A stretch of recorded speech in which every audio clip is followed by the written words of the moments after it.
하나님의 은혜로운 뜻에 대해서 함께 마태복음 말씀을 통해 살펴보고 있습니다.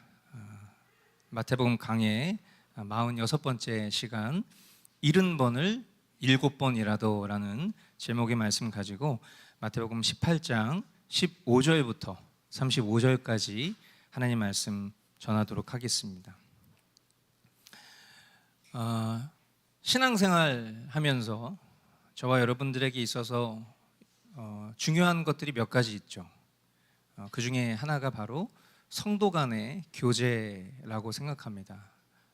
물론 성도 간의 교제가 제일 중요한 것은 아닙니다. 여러 중요한 것들이 있지만 그 중에 한 가지인 것이죠. 그래서 우리가 말씀으로 교제도 나누는 것이고 또 어제처럼 휴양에도 갖는 것입니다. 그런데 이런 성도 간의 교제 가운데 잘못된 언행으로 인해서 지체에게 어려움을 끼칠 때가 있습니다. 그것은 먼저는 그 개개인, 그 성도의 성화가 아직 불완전하여서 또 지혜가 부족하여서 생기는 그런 일일 것입니다. 용납이 필요한 실수도 있지만 그러나 어떤 경우는 용서가 필요한, 즉 지체에게 말과 행동으로 실질적인 죄를 범하는 그런 문제일 때도 있습니다. 오늘 본문은 예수님을 믿는 성도가 지체와 또 공동체에게 어떤 용서가 필요한 죄를 범했을 때 우리는 주님의 말씀대로 어떻게 대처해야 하는가라는 내면의 질문에 대한 그 방법을 예수님이 친히 가르쳐 주신 내용이라고 볼 수 있겠습니다. 그것을 생각하시면서 함께 우리 하나님 말씀을 보겠습니다. 15절, 내 형제가 너에게 죄를 짓거든 가서 단 둘이 있는 자리에서 그에게 충고하여라. 그가 너의 말을 들으면 너는 그 형제를 얻은 것이다. 아멘. 예수님께서 우리가 주님의 말씀에 따라서 죄를 범한 지체를 어떻게 대해야 되는가에 대해서 첫 번째 단계로 가르쳐 주신 것은 내게 잘못한 그 사람과만 상대하여 충고하는 것입니다. 개인적 충고, 개인적 책망이 첫 번째 단계라는 것이죠.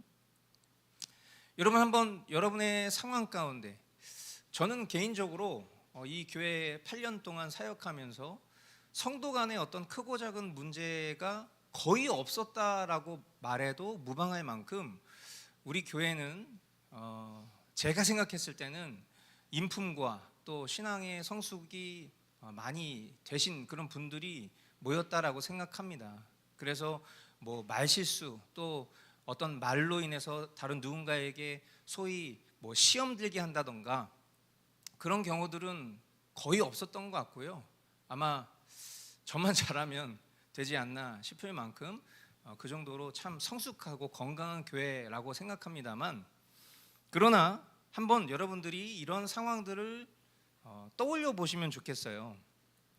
만약에 우리가 지체와 지체 사이의 관계에서 앞서 말씀드린 것처럼 그냥 조금 생각이 다른 거, 그러니까 용납할 수 있는 그런 내용 말고 지금 용서에 대한 거니까, 용서는 실질적으로 잘못한 일이죠. 그 잘못한 일을 내가 어떻게 그것을 탕감해 줄지 아니면 그것을 상소할지에 대한 문제인 것인데, 여러분들이 만약 지체와 지체와의 관계 속에서 이런 문제를 겪었다라고 했을 때 우리가 어떤 태도를 첫 번째로 취하는가를 곰곰이 생각해 보면 우리는 그것을 지금 이 성경의 가르침대로 내게 잘못한 그 사람과만 상대하면서 충고를 통해서 그 관계를 풀어나갈 것을 주님은 우리에게 요구하고 계시는데, 우리는 어떤 식으로 하는가 생각해 보자는 거예요.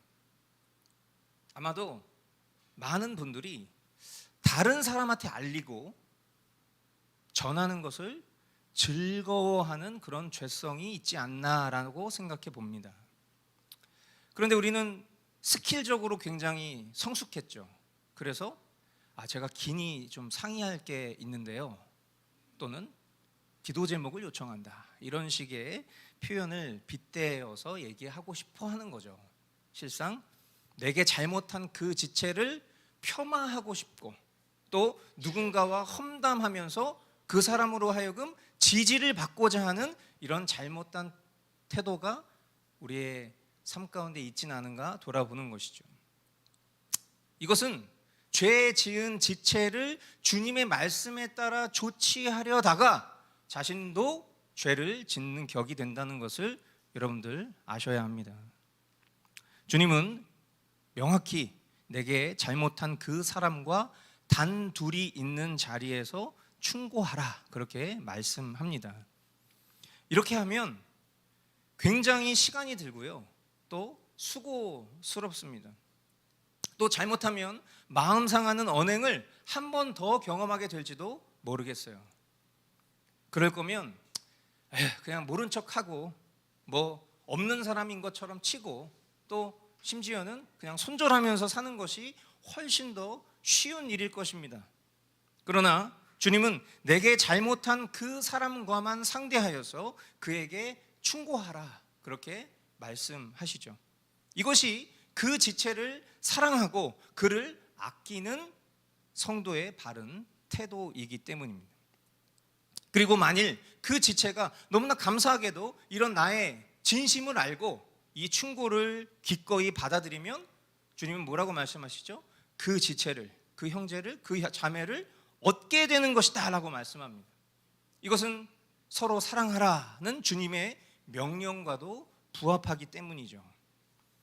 그러므로 우리는 성령이 하나 되게 하신 것을 힘써 지키는 노력을 기울여야 되는 거예요. 관계가 어려워졌을 때 그냥 그것을 묻어두고 무시하고 그렇게 살아가는 것은 결코 합당한 일이 아니라, 우리가 힘써야 될 것은 성령이 하나 되게 하신 것을 힘쓰는 거죠. 하나 되지 못한 것을 방관자적인 태도로 내버려 두는 것은 결코 우리에게 부합한 태도가 아니라는 것을 한 번 더 여러분들 기억하실 수 있게 되길 바라요. 16절 말씀, 그러나 듣지 않거든 한두 사람을 더 데리고 가거라. 그가 하는 모든 말을 두세 증인의 입을 빌어서 확정지으려는 것이다. 두 번째 단계는 뭐냐면, 만일 그 지체가 개인적인 충고를 했음에도 불구하고 돌이켜 회개하고자 하는, 용서를 구하고자 하는 그런 태도가 있지 않다면 한두 사람을 더 데리고 가서 두세 증인의 입으로 모든 말들을 확정짓는 것이다, 이렇게 주님은 말씀합니다.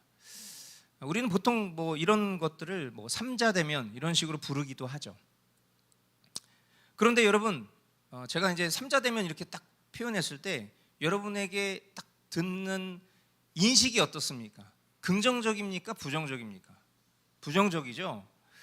되게 나쁜 것처럼, 오히려 그렇게 행동하는 것이 사랑이 없는 것처럼, 그죠? 사랑의 행실이라기보다는 좀 잔인한 것 같다, 좀 매정한 것 같다, 이런 조치로 여러분들이 분명히 여기실 거라고 생각해요. 그런데 성경은 이것을 죄 지은 지체에 대한 두 번째 단계로 가르쳐주고 있습니다.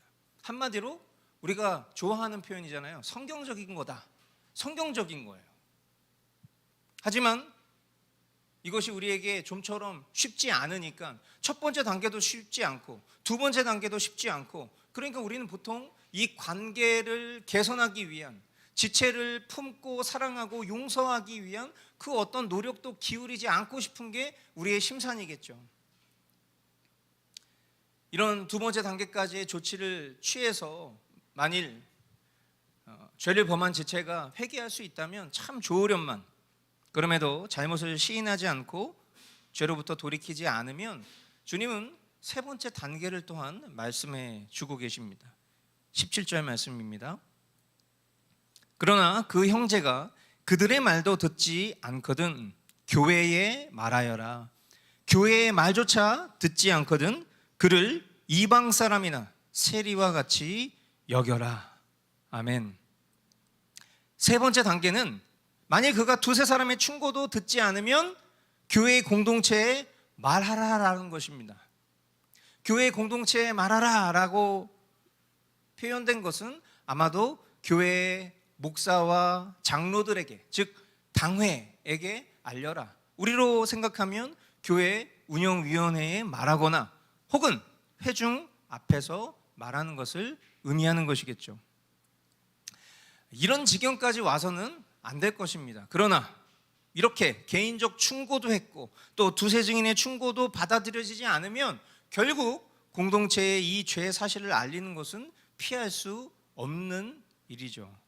그러나 만일 그 범죄한 지체가 공동체의 권면도 듣지 않으면 주님은 무엇이라고 말씀합니까?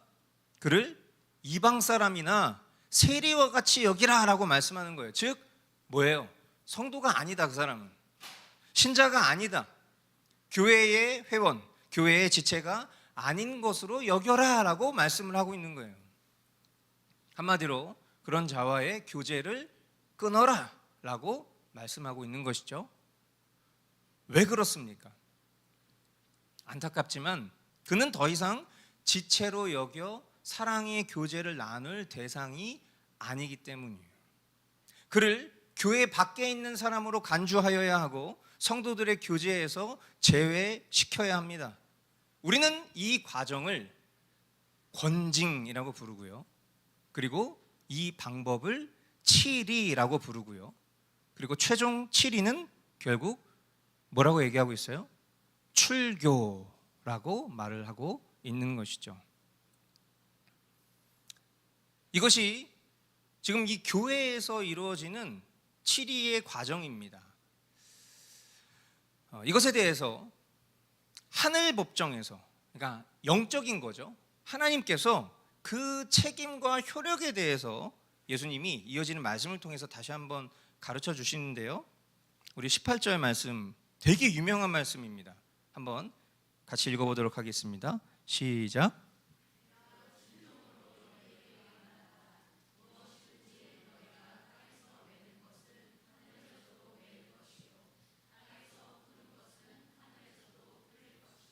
아멘. 이 말씀 되게 유명한 말씀인데 이 말씀이 여기서 튀어나오는 말씀인지는 모르셨죠? 이 말씀은 교회의 권징이 가진 효력을 설명하기 위한 말씀이에요. 땅에서 매는 것, 지금 앞에서 얘기한 땅에서 매는 것이 뭡니까? 권징에 대한 거예요. 그 권징의 시행, 즉 치리를 가리키는 것이죠. 그리고 성경적인 이 치리의 방법들의 종류들을 보니까 일단 여러분들 견책 들어보셨죠? 견책이 뭡니까?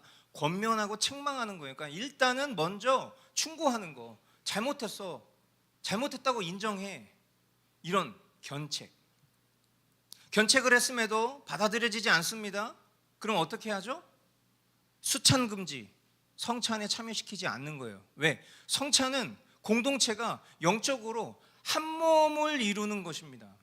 그래서 우리가 고린도후서 말씀을 통해서도 내가 심각한 죄에 빠져 있는 사람이 만약에 그것을 간과한 나머지 이 성찬에 함께 참여했을 때 그 영적인 발휘는 우리가 잘못하여서 죄에 오염될 수 있고 또 심각한 죄에 빠진 그 지체는 실제로 병에 걸리거나 경우에 따라서는 죽는 경우도 있다라는 것을 성경을 통해서 보듯이 수찬 금지라는 것은 어떻게 보면 큰 의미에서 보면 굉장히 중징계입니다. 그리고 이렇게까지 했음에도 불구하고 그가 돌이켜 회개하고자 함이 없으면 어떻게 하는 거예요? 제명 출교하는 겁니다. 그냥 교회 밖으로 쫓아내는 거예요. 이 치리가 비록 이 땅의 교회에서 시행되는 것이지만 그러나 하나님 앞에서 인정되는 것이고 효력을 가진다라는 의미에서 18절 하반절에 보니까 땅에서 푸는 것은 하늘에서도 이렇게 얘기하죠. 그러니까 이 치리가 비록 이 교회에서 사람들 사이에서 이루어진 조치이지만 그러나 그것을 하나님께서 보증하신다라는 거예요. 그러면 우리가 교회의 치리를 어떻게 해야 되겠습니까? 아주 매우 신중하게 그리고 성경적인 근거와 절차에 따라서 시행해야 하는 거죠. 19절로 20절 말씀, 내가 진정으로 거듭 너희에게 말한다. 땅에서 너희 가운데 두 사람이 합심하여 무슨 일이든지 구하면 하늘에 계신 내 아버지께서 그들에게 이루어 주실 것이다. 두세 사람이 내 이름으로 모여 있는 자리, 거기에 내가 그들 가운데 있다. 아멘. 주님이 앞서 18절에서 하신 말씀에 대해서 한 번 더 강조하십니다. 권징의 두 번째 단계가 뭐였죠? 두세 사람이 함께 가서 증인되는 거잖아요. 그 동행한 두세 사람이 성경적인 기준에 근거해서 바른 판단을 하고 그리고 합심을 하여서 간구하였다면 그것이 주님의 뜻이라는 것을 신뢰할 수 있어야 한다라는 것이죠. 교회의 당회, 우리로 얘기하면 교회 운영위원회가 결정한 권징이나 또 회중이 결정한 권징, 또 노회, 총회, 우리가 교회가 모인 곳을 작은 그룹을 노회라고 하고 그 작은 그룹이 모인 것을 총회라 했을 때 결국 우리가 믿는 유니버셜 철치, 캐톨릭 철치, 공교회 속에서 이루어지는 권징과 치리가 우리 모두에게 합법적으로 승인되어야 하는 것처럼 마찬가지로 이 모든 일들이 성경적으로 또 양심적으로 그리고 이성적으로 정당성을 가진 거라면 그것이 하나님 아버지께서 받으시는 효력 있는 권징이다라는 것을 지금 이 19절로 20절 말씀에서 말씀하고 있는 거예요. 그런데 여러분, 이 말씀 18절로 20절까지 말씀 굉장히 우리가 잘 아는 말씀이잖아요. 그렇죠? 특별히 18절, 19절 말씀 같은 경우에는 우리가 어떤 주제에 대한 말씀으로 많이 이해하고 있었죠? 합심기도, 그렇죠? 공동체의 기도로 많이 인식하고 있었던 말씀이고요. 20절 말씀 같은 경우는 두세 사람이 내 이름으로 모인 자리, 거기에 내가 그들 가운데 있다. 즉 이것은 교회에 대한 것이죠. 교회, 예수 그리스도를 우리의 주인으로 구주로 인정하고 고백하는 이들이 두세 사람이 모이면 그것이 교회다라는 것을 우리가 이해하는 말씀으로 이 말씀들을 많이 생각하고 있었어요. 근데 이 본문을 우리가 지금 강해를 통해서 보는 거니까 전후 맥락을 살펴볼 수 있잖아요. 전후 맥락을 볼 때에 이 말씀은 분명 죄 지은 지체에 대한 권징과 치리, 그것의 효력에 대해서 이 땅의 교회에서뿐만 아니라 하나님 나라에서도, 하늘 법정에서도 효력 있는 것을 말하고 있는 내용입니다. 그러나 일반적인 해석으로 또 일반적인 교훈으로 성도들이 땅에서 합심하여서 무엇을 기도하면 하늘에 계신 하나님 아버지께서 그들을 위해서 그것을 이루어 주실 것이다, 뭐 이런 해석도 비성경적이다 이렇게 말할 수는 없겠죠. 물론 그 문장만 보면 충분히 그렇게 해석할 수도 있으니까요. 그리고 두세 사람이 예수 그리스도의 이름으로 모인 그 자리가 바로 주님의 교회이기 때문에 그리스도로 거듭난 이들의 간구를 하나님께서 결코 외면하실 수 없다라는 것 또한 합당합니다. 여하튼 바라기는 우리 교회가 이런 어떤 권징의 실시가 필요한 사건이 없기를 바라는 거죠. 그러나 반대로 여러분, 오늘날 뭐 한국교회 이렇게 표현하기는 좀 그렇고요. 전 세계의 수많은 교회들 속에 왜 교회가 교회다움을 잃어버릴까를 생각해 보면 그 대답은 이 본문을 통해서 쉽게 찾을 수 있다고 생각해요. 그것은 바로 교회의 권징이 없기 때문이죠. 여러분, 자식이 버릇이 없어지면 왜 그런 거예요? 막 부모한테 소리 지르고 부모님 말씀에 순종하지 않고 더 이상 그 어떤 효력이 발휘되지가 않는 것은 뭐 때문이죠? 오냐오냐 키워서 그런 거예요. 혼을 내는 게 좋다라는 얘기가 아닙니다. 바른 훈육을 해야 되는 거예요. 가르쳐 줘야 되는 것이죠. 그리고 잘못된 게 있으면 무엇이 잘못됐는지를 지적해 주고 그것으로부터 돌이킬 수 있도록 바른 지도를 해주는 것이 필요한 거예요. 그런데 우리가 왜 그걸 못합니까? 그냥 좋은 아빠 되고 싶은 거죠. 그냥 좋은 엄마 되어주고 싶은 거죠. 그리고 잘못을 말하는 내가 힘드니까 안 하는 거죠. 결국 어떻게 됩니까? 그 자녀가 장성하면 부모의 말은 더 이상 효력이 없게 되고 자신의 소견대로 옳다 여기는 대로 행동하게 되는 거잖아요. 그래서 옛 속담에 3살 버릇 8까지 간다.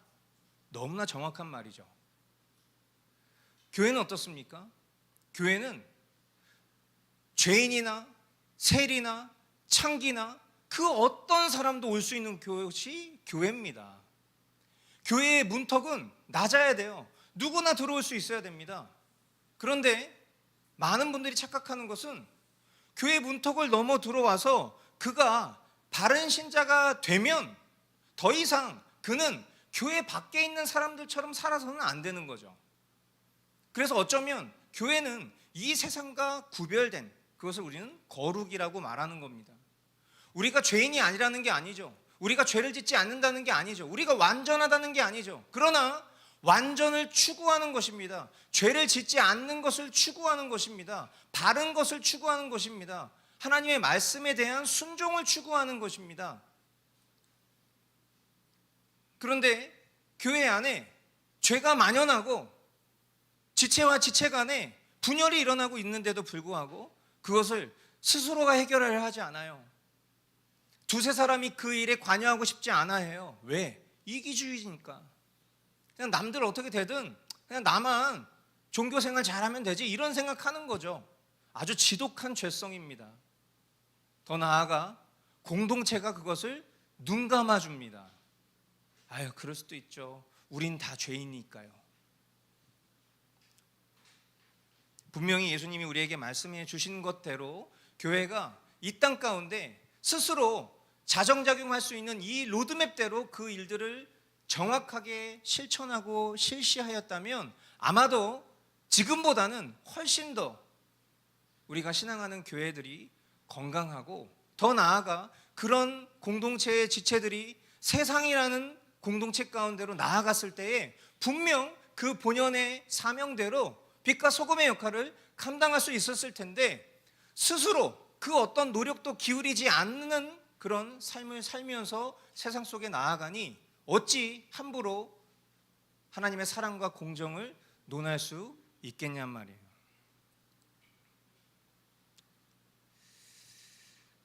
지체와 공동체, 하나님 앞에 범죄하였을 때에 여러분 허락하신 기회에 회개하는 것, 그것은 결코 부끄러운 일로 남지 않을 것입니다.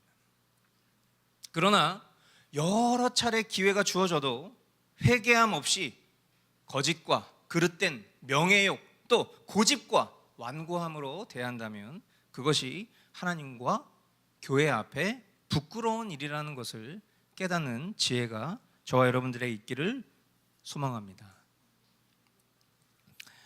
이어지는 말씀은 이제 용서에 대한 말씀입니다.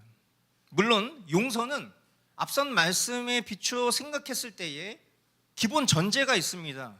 용서를 할 수 있는 전제, 그것은 죄를 지은 그 사람이 자신의 죄를 인정하고 회개하고자 할 때에 비로소 용서가 가능한 거예요.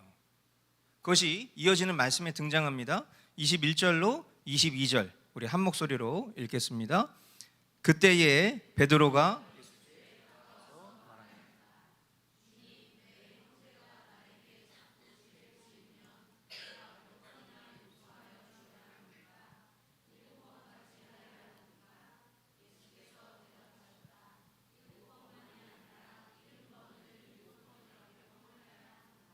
아멘.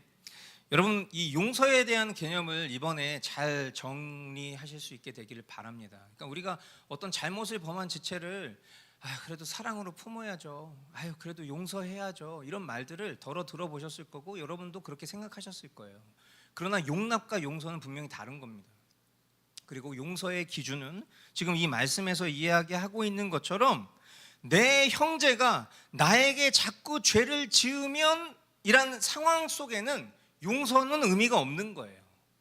그러니까 앞선 본문과 지금 이어지는 이 본문이 서로 상충하지 않으려면 분명한 전제는 자신이 잘못한 그 죄에 대해서 인정하고 회개하고자 하는 태도를 갖춘 사람에 대해서만 지체와 공동체가 용서할 수 있다라는 것입니다. 개인적인 또 교회적인 권면을 받아들이지 않으면 용서할 의무는 우리에게 없는 거예요. 용서의 권리를 발휘하려면 상대방이 용서받을 태도와 자세를 취했을 때 비로소 우리는 그것을 사랑으로 용서할 수 있어야 한다는 것이죠. 자, 우리가 또 상황을 한번 생각해 보겠습니다. 나에게 굉장히 마음에 상처를 줬습니다. 누군가가. 그리고 누군가가 나에게 내가 정말 어려울 때 큰 도움을 줬는데 그 사람이 저를 배신하고 모독했습니다. 근데 어느 날 그 잘못한 사람이 찾아와서 무릎 꿇고 사과합니다. 잘못했다고. 그리고 내가 당신에게 준 그 상처를 회복하도록 잘 하겠다고. 그리고 내가 피해를 끼친 것을 갚겠다고 이야기합니다. 그럼 어떻게 해야 돼요? 성경은 용서해야 된다고 얘기하고 있는 거예요. 그런데 그 마음 상태가 우리가 용서할 수 없는 그런 마음 상태이겠죠. 그것을 받아줄 수 없겠죠. 괘씸하겠죠.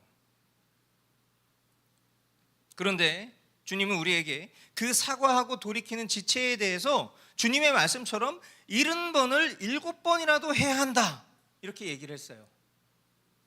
이것이 수치상으로 표현됐죠. 하지만 이것은 수치상의 의미가 아닙니다. 77에 49, 490번까지는 용서해줘라, 그게 아니에요. 결국 무한한 용서를 빗대어 표현한 말씀입니다. 그런데 이것이 어떻게 가능할까? 여러분, 잘못한 사람이 와서 용서를 구합니다. 잘못했다고. 그리고 돌이키겠다고 합니다. 용서해 줬어요. 근데 또 가서 자꾸 죄를 져요. 또 잘못했다고 그래요. 이걸 어떻게 무한하게 용서를 해줄 수 있냔 말이야. 근데 이 가능성에 대해서 예수님은 저와 여러분들이 받은 용서를 말씀하시고 싶어 합니다. 그러시면서 우리가 잘 아는 1만 달란트 빚진 종의 그 비유의 말씀이 여기에 등장하는 것이죠. 23절로 27절 말씀. 그러므로 하늘나라는 마치 자기 종들과 셈을 가리려고 하는 어떤 왕과 같다. 왕이 셈을 가리기 시작하니 1만 달란트 빚진 종 하나가 왕 앞에 끌려왔다. 그런데 그는 빚을 갚을 돈이 없으므로 주인은 그 종에게 자신과 그 아내와 자녀들과 그 밖에 그가 가진 것을 모두 팔아서 갚으라고 명령하였다. 그랬더니 종이 그 앞에 무릎을 꿇고 참아주십시오, 다 갚겠습니다 하고 애원하였다. 주인은 그 종을 가엾게 여겨서 그를 놓아주고 빚을 없애주었다. 아멘. 주님은 용서를 가르치시면서 하늘나라를 그 종들과 셈을 가리려고 하는 어떤 왕과 같다, 이렇게 하늘나라를 그렇게 비유하십니다. 이 비유에서 하늘나라는 단순히 우리가 죽어서 천국 가는 그 하늘나라로 우리가 해석을 하기보다는 현재 저와 여러분들이 하늘나라의 한켠을 이미 살고 있는 거잖아요. 그러니까 지금 우리가 살아가고 있는 삶, 엄밀히 얘기하면 우리가 신약 성도니까 신약 교회라고 그렇게 지칭을 해보자는 거죠.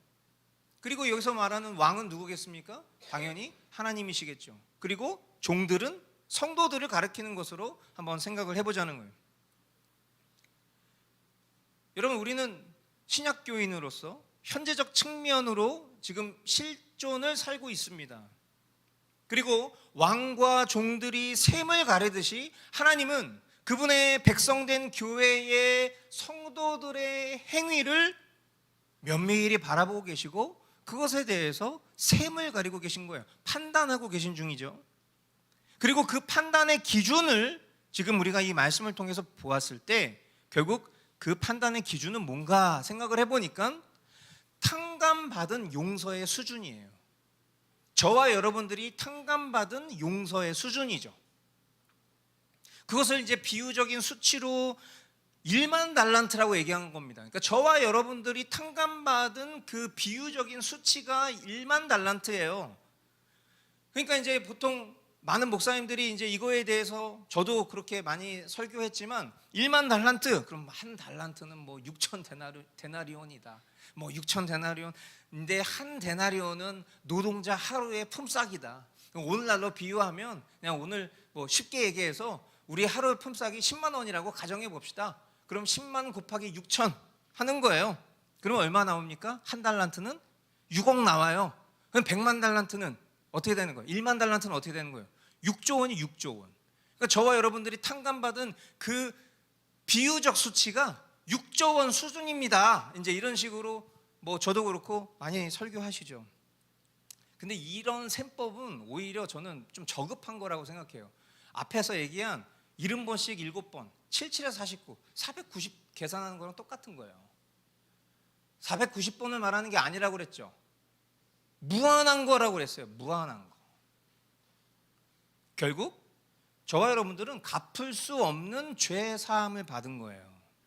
그리고 그 죄 사함의 근거를 무엇이라고 말씀합니까? 주님이 우리의 죄를 사해 주신 그 근거를 뭐라고 말씀하고 계세요?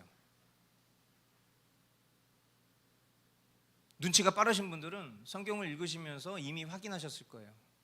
주인은 그 종을 어떻게 여겨서? 가엾게 여겨서, 불쌍히 여겨서. 역시 성경은 언제나 우리를 용서하신 하나님 사랑의 기초를 뭐에 두고 있습니까? 긍휼함에 두고 계세요. 이것이 왜 중요합니까? 하나님이 우리를 불쌍히 여기시지 않았더라면 저와 여러분들의 행실로는 결코 하나님의 공의를 충족시킬 수 없습니다. 그러므로 우리는 이것을 신학적으로는 하나님 안에 있는 어떤 뜻으로 이렇게 표현을 하는 거죠. 그것을 설명할 길이 없으니까 하나님 안에 있는 어떤 뜻으로 우리가 용서를 받은 겁니다.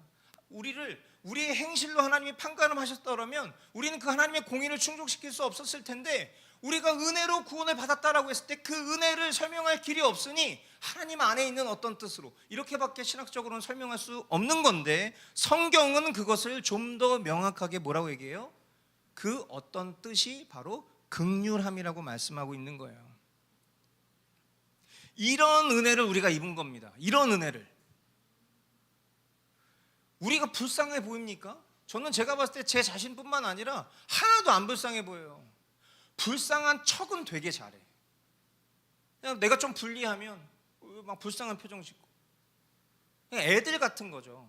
우리 애들이 그렇잖아요. 제가 일로 와봐, 갑자기 막 휴양의 기간 동안에도 일로 와봐 이러면 갑자기 막 이러잖아요. 표정이. 방금 전까지만 막 저한테 막 이러거든요. 근데 제가 일로 와봐 정색하고 표정 싹 바꾸고 그러면 어떻게 합니까? 바로 불쌍한 척해. 근데 그 불쌍한 척하는 게 진짜로 불쌍한 겁니까? 아니에요. 제가 훈육하고 돌려보내잖아요. 그럼 또 돌아가면서 이러고 가요. 그럼 이제 재앙이 오는 거예요. 재앙이. 근데 우리가 이 수준이에요. 우리 믿음 수준. 그러니까 주님이 얼마나 분통이 터지고 얼마나 그 주님의 진노가 쌓여야 이것이 해소가 되겠습니까? 안 되는 거예요. 주님이 우리를 긍휼히 여겨주시지 않으면 그냥 안 되는 거예요. 그런데 그렇게 우리가 은혜를 입은 겁니다. 그런데 우리가 용서 못할 이유가 있습니까?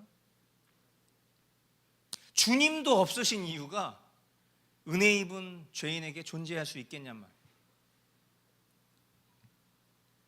그런데 불길한 예상은 늘 맞죠. 이어지는 말씀해 보십시오. 그러나 그 종은 나가서 자기에게 100데나리온 빚진 동료 하나를 만나자 붙들어서 멱살을 잡고 말하기를 내게 빚진 것을 갚아라 하였다.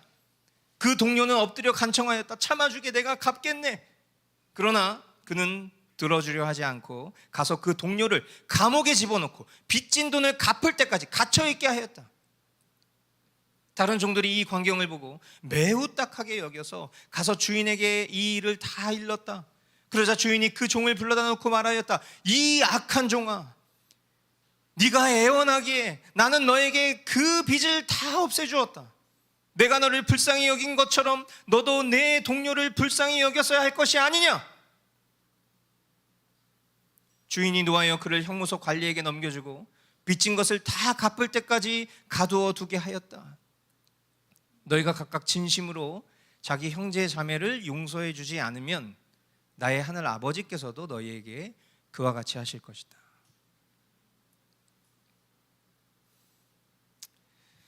만일 이 1만 달란트 빚진 자가 큰 그 받은 은혜를 기억하였더라면 그는 100데나리온 정도의 빚은 기꺼이 없는 것으로 해주었을 것임은 우리가 지식적으로 충분히 동의할 수 있습니다. 그렇죠? 아유, 이 미련한 놈. 우리는 이 말씀을 보면서 속으로 그렇게 즉각적인 반응을 보이겠죠. 하지만 우리의 삶에서의 실제는 어떻습니까? 우리는 용서도 못하고 용납도 못합니다. 그런데 여러분 생각해 보세요. 용서가 쉽습니까? 용서 어려워요. 그건 하나님도 마찬가지라고 생각해요. 제가 이 설교 원고를 쓰면서 용서는 어려운 것입니다. 그것은 하나님도 마찬가지입니다. 여기서 한 1시간을 머물렀어요. 왜 그랬냐면 이게 신학적으로 맞는 표현인가 한참 고민했어요. 하나님은 전능하신 분이고 불가능한 것이 없으신데 하나님도 용서가 어렵다라는 표현이 이게 좀 오류가 있을 수 있겠다라는 생각을 했습니다. 그런데 결국 저는 이렇게 쓰게 됐어요. 용서는 어렵다. 그것은 하나님도 마찬가지입니다라고 썼어요. 왜 그런가? 저와 여러분들이 하나님 공의에 충족되지 않아요. 그렇죠? 공의가 뭡니까? righteousness, 옳고 그름의 기준이에요. 하나님이 그 자체이시잖아요. 저와 여러분들이 뭐 유대교도들처럼 뭐 저울로 우리의 행실을 달고 자시고 할 게 없어요. 우리는 그냥 하나님의 그 공의 기준에 처음부터 존재적으로 부합하지 않습니다. 그러면 어떻게 되는 거예요? 모든 게 다 걸리는 거예요. 모든 게 다. 그러니까 당연히 그것을 우리가 인간적으로 헤아려 본다면 용서가 어려운 거예요. 뿐만 아니라 하나님의 사랑을 구약은 어떻게 표현하냐면 질투로 표현합니다. 질투. 하나님이 질투하시는 하나님. 이게 뭐예요? 하나님 우리를 끔찍이 사랑하신다는 거예요. 그러니까 우리의 아주 찰나의 시선의 가늠조차도 주님은 견딜 수가 없는 분이라는 거죠. 그런데 우리가 어떤 사랑을 하고 삽니까? 우리가 하나님을 향해서 신실하고 순결한 신부와 같이 삽니까? 아니에요. 공의와 사랑에 충족이 안 돼요. 저와 여러분들이. 그러니까 하나님에게도 용서가 당연히 어려운 것이라고 인간적으로 헤아려 생각해 볼 수 있다라는 거죠. 그러니까 하나님은 어떻게 하신 거예요? 인간적으로는 할 수가 없는 거예요. 하나님의 방법으로 우리를 불쌍히 여기시기로 한 거죠. 그래서 하나뿐인 아들을 대속물로 내어주심으로, 와, 이건 정말 말도 안 되는 거예요. 그렇게 하나님의 사랑과 공의를 실천하신 것입니다. 그토록 이렇게 어렵도록 용서를 하신 거예요. 그런데 우리는 무엇을 합니까? 먼저는 긍휼하게 여기는 걸 싫어해요. 왜? 내가 용납하기 어려운, 용서하기 어려운 지체를 긍휼하게 여기려고 노력하잖아요? 그러면 괘씸한 거야, 내 마음이. 내가 그동안 받았던 것들에 대해서 세몰하다 보니까 내가 여기서 이 사람을 긍휼히 여겨버리는 순간 그동안 내가 받았던 수치, 그동안 내가 받았던 고난, 그동안 내가 받았던 이 절망의 시간들을 환산해서 마치 그것에 대해서 변제를 받고 싶은데 내가 여기서 긍휼히 여기는 순간부터 내가 지는 거잖아요. 그러니까 긍휼히 여기고 싶지 않은 거예요. 자신의 이성과 판단으로 옳고 그름을 논하는 것이죠. 그것이 합리적인 겁니다. 맞아요. 하지만 여러분, 만일 그 이성과 판단에 저와 여러분이 하나님 앞에 놓였다면 하나님의 긍휼은 절대로 우리에게 임하지 못했을 것입니다. 그러므로 우리는 용서에도 프로세스가 있는 것을 발견합니다. 내가 용서해야지. 아니에요. 용서 이전에 먼저는 나에게 회개한 그 지체를 긍휼히 여길 수 있어야 돼요. 그런데 긍휼히 여기는 것도 기계적으로 되는 게 아니죠. 내가 긍휼히 여겨야지 한다고 긍휼히 여겨지는 게 아니에요. 그러므로 용서의 첫 번째 단추는 뭐냐면 긍휼의 마음을 주님께 구하는 기도를 하는 거예요. 우리의 힘과 능력으로 할 수 없으니까. 주님, 나에게 범죄한 저 지체를 제가 긍휼히 여길 수 있도록, 나와 다른 저 지체를 내가 용납할 수 있는 그 마음이 긍휼함으로부터 빚어질 수 있도록 인도하여 주십시오. 제발 제 마음에 그 주님의 마음을 좀 부어 주십시오. 그렇게 기도하는 것이 용서의 첫 번째 단계인 것이죠. 그렇게 우리가 충만케, 성령으로 충만케 말씀이 우리의 삶 속에 흥황되었을 때 비로소 우리 마음에 지체를 긍휼히 여기는 우리의 영안이 열릴 것입니다. 그리고 그 지체를 용납하고 용서할 수 있는 용기와 힘 또한 생기기 마련일 것입니다. 그리고 그 용서는 여러분 기억하십시오. 이론상 용서는 불가능하지 않습니다. 용서는 무조건입니다. 왜 그렇습니까? 우리를 향한 하나님의 용서도 모든 것이 가능하기 때문이죠. 이 복음의 가치를 세상 사람들은 인정하기 어렵습니다. 잘못하면 그냥 싹을 밟아 죽여버려야 되는 거예요. 그게 이 세상 가치고 논리이기 때문이죠. 누군가가 잘못했습니다. 누군가가 음주운전을 했습니다. 누군가가 음주운전 또 했습니다. 여러분, 그 사람이 잘못했다고 말한들 이 세상이 그를 용납해 줍니까? 그렇지 않아요. 그런데 기독교 신앙은 이것을 이야기하고 있어요. 여러분, 조두순이 회개하여서 예수님을 믿고 그리스도인으로 살겠다라고 하면 여러분 그 사람을 호인으로 받아주시겠습니까? 그 관점으로 내 자신을 바라볼 수 없으면 우리는 절대로 누구를 용납하거나 용서할 수 없을 거예요. 하물며 나에게 직접적으로 잘못한 그 지체를 용서하는 것 더더욱 어려운 일이겠죠. 오늘 주님이 우리에게 허락하신 이 말씀 속에 본문을 가지고 제목을 다루었을 때 오늘 제목이 뭡니까? 70번을 7번이라도. 이것을 저는 이렇게 제목을 바꾸고 싶었어요. 무제한. 이렇게. 저 여러분들이 할 수 있는 용서는 무제한입니다. 그것은 주님이 우리를 무제한 용서하셨기 때문이라는 것을 기억하시고 우리의 삶 속에 주님께로부터 받은 그 은혜를 우리의 삶으로 갚아 나아가며 허락하신 영혼들을 긍휼히 여기고 사랑으로 품고 섬길 수 있는 그런 우리의 귀한 신앙의 여정 될 수 있기를 주님의 이름으로 축복합니다. 이 시간 오늘